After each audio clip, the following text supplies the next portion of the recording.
સહકારનગર જૈન સંઘ સંચાલિત વિજય નેમિસુરી જૈન પાઠશાળાનો ભવ્ય વાર્ષિક મેળાવડો યોજાયો. બોટાદ નગરી સહકારનગર સોસાયટીમાં આવેલ વિજય નેમિસુરી જૈન પાઠશાળાનો આચાર્ય વિજય નેમિસુરી સમુદાય આદિ થાના સહકારનગરમાં બિરાજમાન હોય ત્યારે પરમ પૂજ્ય જીના દર્શન મહારાજ સાહેબ દ્વારા પાઠશાળા શરૂ કરવામાં આવી છે.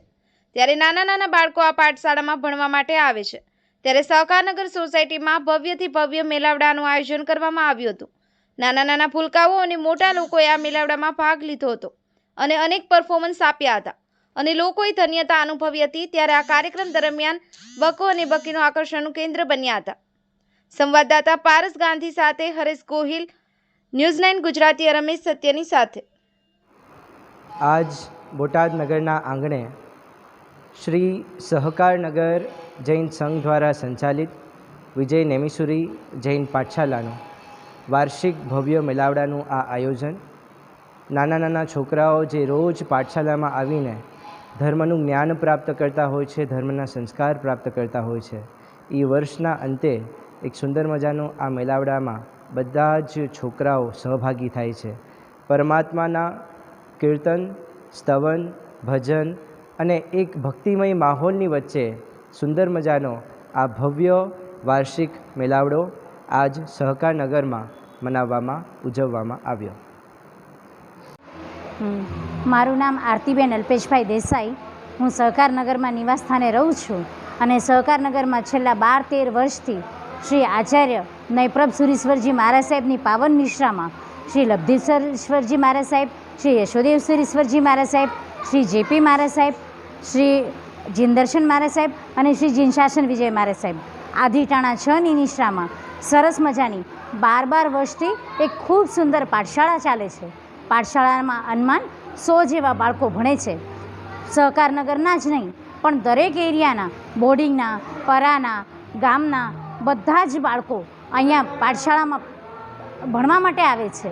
પૂજ્ય વિજય જીનદર્શન સુરેશ્વરજી મહારાજ સાહેબની નિશ્રામાં જે પાઠશાળા ચાલે છે તે પાઠશાળામાં 3 ટીચરો એમના હેઠળ બધા જ બાળકો તૈયાર થાય છે.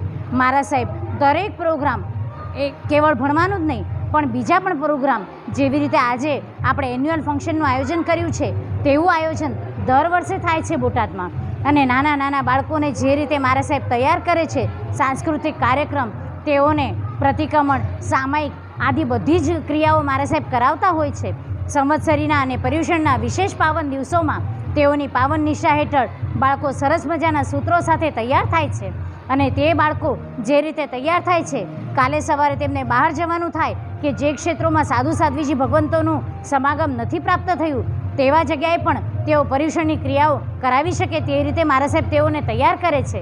આજે મહારાજ સાહેબની પાવન નિષ્ઠા મળી છે તે પાવન નિષ્ઠામાં બધા જ નાનાથી માંડીને મોટા બાળકો સુધી, 5 વર્ષના બાળકથી માંડીને તે 13 વર્ષનો, 14 વર્ષનો કે 15 વર્ષનો બાળક તેમજ વધુ મંડળની બહુ પણ એમાં ભણવા માટે આવે છે. આ મહારાજ સાહેબની પાવન નિષ્ઠા છે જેથી કરીને બધા જ સરસ મજાનો તૈયાર થાય છે. આ પાવન નિષ્ઠા હેઠળ જે તૈયાર થાય છે તેઓ બધાયનો જ અનંત ઉપકારી આ પરમપિતા પરમાત્મા પછી આ ગુરુદેવો છે. આ ગુરુદેવના જેટલા ઉપકાર છે એટલા થોડા છે. આ તેઓ ગુરુદેવને શતશા નમન છે. મારું નામ શાહ કવિત. આજે આ ફંક્શન ગોઠવવામાં આવ્યું છે, શું કહેશો? આ ફંક્શનની વાત કરું તો સહકારનગર સોસાયટીમાં શ્રી નેમિસુરી જૈન પાઠશાળા દ્વારા જે છેલ્લા ઘણા સમયથી અહીંયા ચાલુ છે, આ પાઠશાળાની અંદર નાના બાળકોને રોજે રાત્રે 7 થી 9 દરમિયાન ધર્મના નવા પાઠ શીખવાડવામાં આવે છે. આ પાઠશાળા દ્વારા આજે એન્યુઅલ ફંક્શન યોજવામાં આવેલું, જેની અંદર નાનાથી માંડી મોટા દરેક છોકરાઓએ નાટક, સ્પીચ અને 6 થી 7 ડાન્સ પરફોર્મન્સ દ્વારા ખૂબ જ જોરદાર એન્ટરટેનમેન્ટ થકી ભક્તિનું જે સુંદર આયોજન કરવામાં આવેલું, જેના થકી ધર્મનો એક અનેરો ઉપદેશ દરેક પ્રેક્ષક સમક્ષ પૂરો પાડવામાં આવ્યો. બસ આ કાર્યક્રમમાં, આ ગ્રાન્ડ એન્યુઅલ ફંક્શનમાં અમે લોકોએ ખૂબ જ આનંદ કર્યો, ખૂબ જ મજા આવી અમને. જય જિનેન્દ્ર.